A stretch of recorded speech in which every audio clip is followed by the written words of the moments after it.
So this is our 5th helmet na nabili natin sa makina Moto Changge. So yan, this is the Bell Custom 500.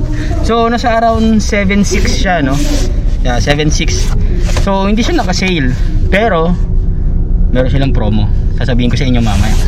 So ayan, so medyo drug-drug lang yung box niya. So pagpasensyaan nyo na. Yan, medyo chaotic lang doon kanina kasi nga ang daming bumibili.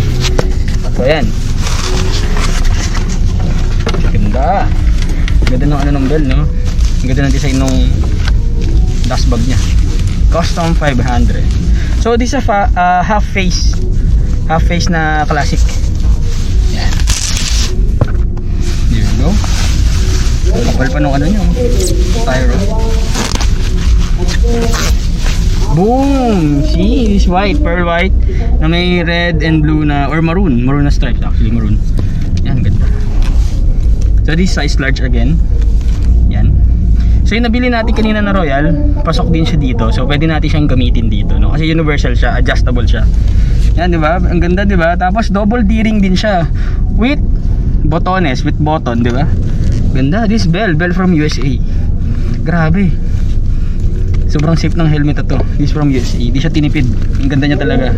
Ang ganda ng loob niya. Ang ganda ng leather quality. Grabe, ang ganda.